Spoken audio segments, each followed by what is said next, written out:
Hello बच्चों, स्वागत है आप सभी का आपकी अपनी पाठशाला एवीएस की पाठशाला में।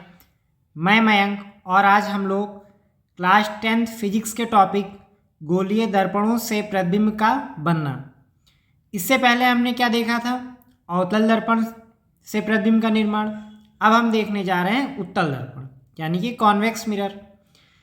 अब अगर आपने अवतल दर्पण वाला वीडियो नहीं देखा है तो आप इसे पॉज करिए और जाके वो वीडियो तुरंत देखिए।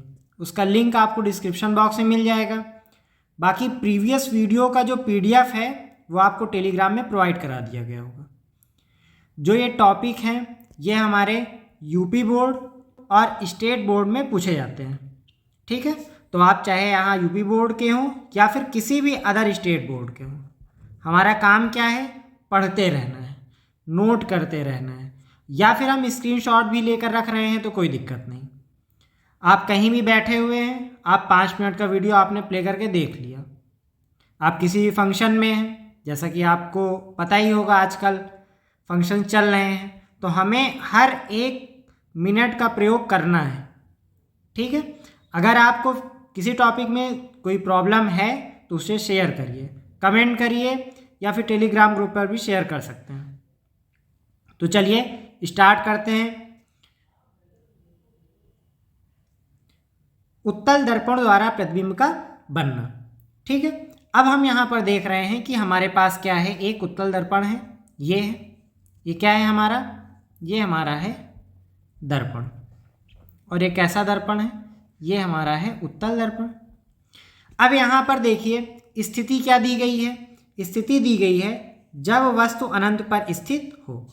अगर वस्तु अनंत पर स्थित है तो हमने जैसा कि पहले वीडियो में बताया था कि अगर वस्तु अनंत पर होगी, ठीक है, अगर वस्तु अनंत पर होगी तो हमें यहाँ पर जो प्रकाश किरणें हैं वो क्या आएंगी? वो आएंगी समांतर। और किसके समांतर? मुख्य अक्ष के समांतर। अब यहाँ पे जल्दी से हमें बता दीजिए कि यहाँ पर कौन सी लाइन मुख्य अक्ष है? तो जो ये लाइन गई हुई है ये क्या है? आपकी मुख्य अक्ष। ये आपकी क्या है? मुख्य अक्ष है। यहाँ पे जो बिंदु P है वो क्या है? 1 मिनट, इसको सही करते हैं। जो ये लाइन है ये क्या है? आपकी मुख्य अक्ष है। अब यहाँ पर जो आपका ये बिंदु P है ये है ध्रुव। अब देखिए यहाँ पर 2 रेखाएं आ रही हैं, 2 समांतर रेखाएं मुख्य अक्ष के आ रही हैं। एक हो गया आपका ये, और ये परावर्तित होकर इस तरफ जा रही हैं। दूसरी कौन सी है? दूसरी आपकी ये देखिए ये परावर्तित होकर कहाँ पहुंची? इधर। अब जब इनको हम पीछे की तरफ बढ़ाते हैं कुछ ऐसे, तो हम ये देख रहे हैं कि ये कहाँ जाकर मिल रही हैं या फिर मिलती हुई प्रतीत होती हैं फोकस पर। अब हमको क्या पता चला कि अगर वस्तु हमारी स्थित है अनंत पर तो ये जो अपना प्रतिबिंब बनाएंगी ये फोकस पर बनाएंगी। हमें लिखना कैसे है? तो हमें लिखना है, सबसे पहला पॉइंट हमारा रहेगा वस्तु की स्थिति। क्या रहेगा पहला पॉइंट? वस्तु की स्थिति।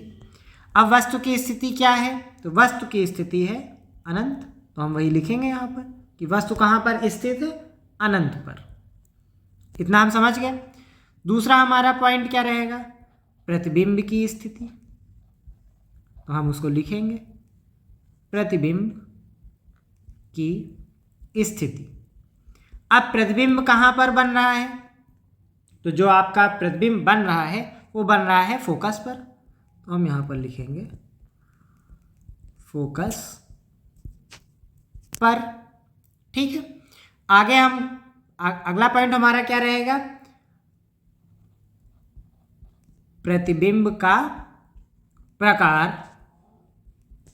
प्रतिबिंब का आकार, प्रकार नहीं होगा, ध्यान दीजिएगा, आकार होगा, और प्रकृति। प्रतिबिंब का आकार और प्रकृति। अब यहाँ पर प्रतिबिंब का आकार क्या था? तो प्रतिबिंब का आकार है वो है वस्तु से छोटा, वस्तु से छोटा, और यहाँ पर जो आपका प्रतिबिंब बन रहा है वो कैसा है, वो है आपका आभासी, और कैसा है, सीधा। ठीक है। अब यहाँ पर आपको अगर ये नहीं पता है कि ये फोकस पर क्यों मिल रही है जाकर, तो आप प्रीवियस वीडियो देखिए जाकर। वहाँ पे हमने बताया था कि अगर कोई रेखा मतलब कोई भी किरण अगर मुख्य अक्ष के समांतर आती है तो वो जाकर कहाँ पर मिलती है, फोकस पर, या फिर परावर्तित होने के पश्चात फोकस पर मिलती हुई प्रतीत होती है। समझ गए आप। अब यहाँ पर तीनों चीज़ें आप जान लीजिए। वस्तु की स्थिति क्या थी, अनंत पर। प्रतिबिंब की स्थिति क्या थी, फोकस पर। प्रतिबिंब का आकार कैसा था, वस्तु से छोटा, आभासी और सीधा। समझ गए आप। 3 पॉइंट आपके हो गए हैं। अब इन तीनों पॉइंट आपको नोट करने हैं, ये तीनों पॉइंट आपको नोट करने हैं। समझ गए। कंडीशन क्या थी, वस्तु अनंत पर स्थित हो। चलिए आगे बढ़ते हैं जल्दी से। दूसरी स्थिति है जब वस्तु अनंत तथा दर्पण के ध्रुव के बीच स्थित हो। कहां पर वस्तु स्थित हो रही है, अनंत और दर्पण के ध्रुव के मध्य। अब देखिए आप यहां पर ये आपको अब देखिए यहां पर जो हमारी वस्तु स्थित है वो कहां पर है, अनंत और ध्रुव के मध्य है, अनंत और ध्रुव के मध्य है। अब हम पहली किरण मान रहे हैं कि जो पहली किरण है वो मुख्य अक्ष के समांतर कुछ ऐसे आ रही है। अगर ये मुख्य अक्ष के समांतर है तो फिर क्या होगा, परावर्तित होने के बाद इस तरफ जाएगी, उसी माध्यम में वापस लौट जाएगी, इतना भी हमको पता है। दूसरी किरण हम देख रहे हैं कि दूसरी किरण क्या है, दूसरी किरण कुछ इस प्रकार आगे बढ़ रही है। ठीक है। और ये आगे जाकर किस पे मिलती हुई प्रतीत हो रही है, वक्रता केंद्र पर। और हमको पता है कि अगर वक्रता केंद्र पर मिलती हुई प्रतीत होगी तो वापस उसी मार्ग में लौट जाएगी। ये आपको कहाँ पढ़ाया गया, अभी प्रीवियस वीडियो में, कि अगर वक्रता केंद्र पर मिलेगी या फिर मिलती हुई प्रतीत होगी तो वापस उसी मार्ग में लौट जाएगी। इतना आप समझ गए। अब देखिए आप यहाँ पर कि अगर दोनों किरणें आपस में यहाँ पर मिल रही हैं तो इसका मतलब है कि यहाँ पर एक क्या बनेगा, इसका प्रतिबिंब बनेगा, और उस प्रतिबिंब को हमने क्या बोला है, ए डैश बी डैश। अब हमको इसमें पॉइंट में क्या लिखने हैं, पहले हमको लिखना है क्या, वस्तु की स्थिति। अब वस्तु कहाँ पर स्थित है ये तो आपको पता ही है। वस्तु जो आपकी स्थित है वो है ध्रुव तथा अनंत के मध्य। तो हम लिखेंगे ध्रुव व अनंत, ध्रुव व अनंत के बीच।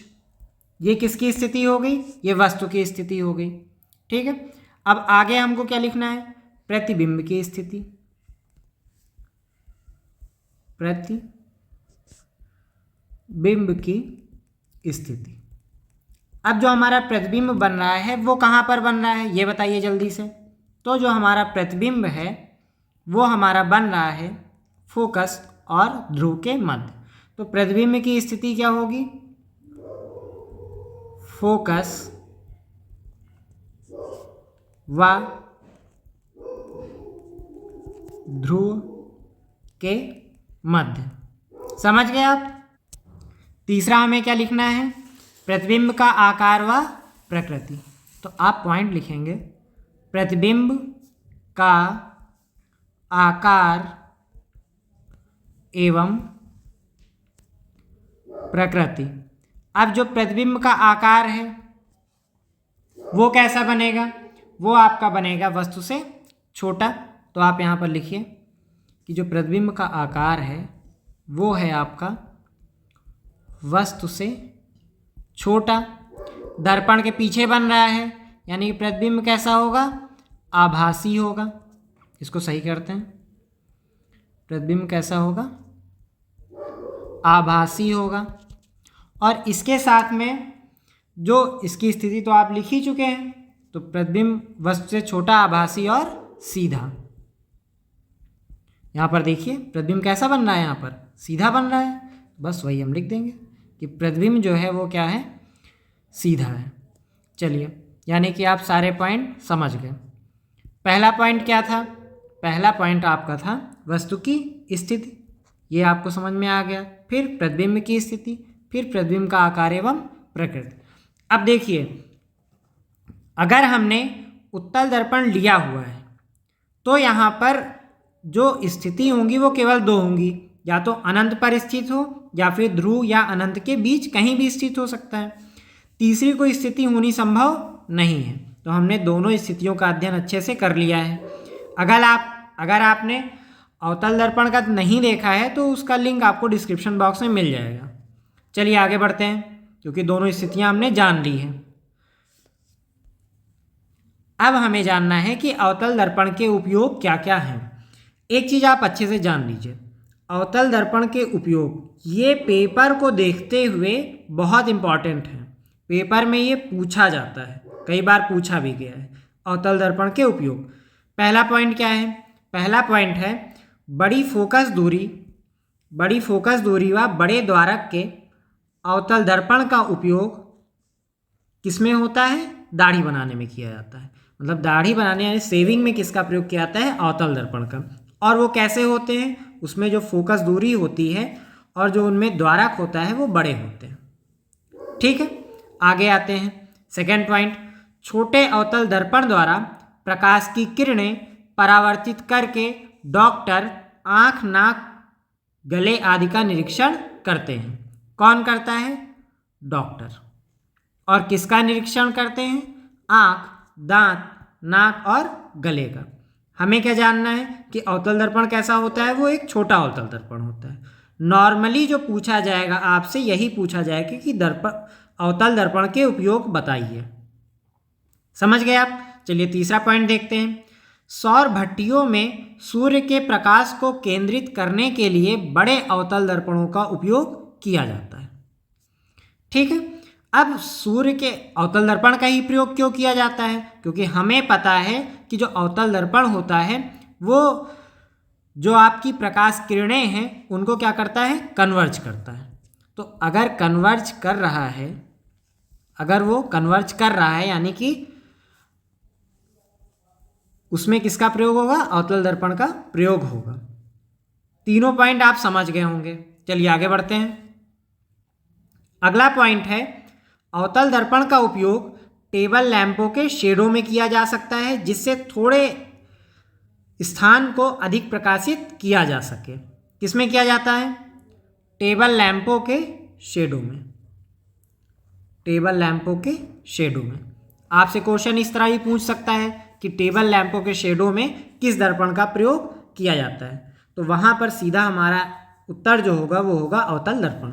अगला पॉइंट है मोटर कारों, रेल के इंजनों, स्टीमरों तथा सर्च लाइट के लैंपों में परावर्तक के रूप में अवतल दर्पण का उपयोग किया जाता है। अब इसमें आप ये मान लीजिए कि जितनी चीज़ें दी हुई हैं, मोटर कार, रेल के इंजन, स्टीमर और सर्च लाइट, ये अलग अलग भी पूछा जा सकता है और उसमें प्रयोग किसका होता है? अवतल दर्पण का होता है। Very good. अब आगे क्या है? जिससे दूर की वस्तुओं को प्रकाशित किया जा सकता है। ये तो आपको पता है, क्योंकि आपको पता है कि अवतल दर्पण होता क्या है। तो ये पॉइंट तो आपको पता होना ही चाहिए। चलिए आगे बढ़ते हैं। अवतल दर्पण के उपयोग हमने देख लिए कि अवतल दर्पण के उपयोग कहाँ कहाँ और किस प्रकार किया जा सकता है। चलिए उत्तल दर्पण के उपयोग। उत्तल दर्पण का उपयोग स्कूटरों, मोटर कारों आदि वाहनों में साइड दर्पण के रूप में किया जाता है, जिससे पीछे की ओर के काफ़ी बड़े क्षेत्र का स्पष्ट व सीधा प्रतिबिंब दिखाई पड़ता है। किसमें किया जाता है? Scooter, motor car. ठीक है, और कुछ वाहनों में किस रूप में? साइड दर्पण के रूप में। किसका किया जाता है? उत्तल दर्पण का। पहला पॉइंट जो आपका है ये बहुत ज़्यादा इंपॉर्टेंट है, तो याद कर लीजिए ढंग से।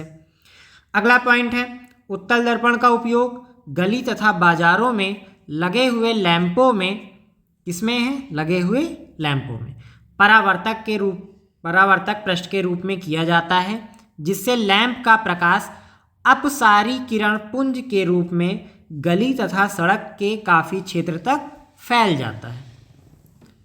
ठीक है, अपसारी किरण पुंज के रूप में वो काफ़ी क्षेत्र तक फैल जाता है। अब हमको याद क्या करना है? पहली चीज़, उत्तल दर्पण के दोनों उपयोग, एक ये और एक ये। इसके अलावा हमें क्या याद रखना है? जितनी चीज़ें इसमें टिक करी गई हैं, ये हर एक पॉइंट परीक्षा को देखते हुए बहुत इंपॉर्टेंट। अब आपने आज क्या क्या पढ़ा? हमने पढ़ा है गोलीय दर्पणों द्वारा प्रतिबिंब का निर्माण, जिसमें हमारा क्या था? आज था उत्तल दर्पण। फिर हमने पढ़ा अवतल दर्पण के उपयोग, फिर हमने पढ़ा उत्तल दर्पण के उपयोग।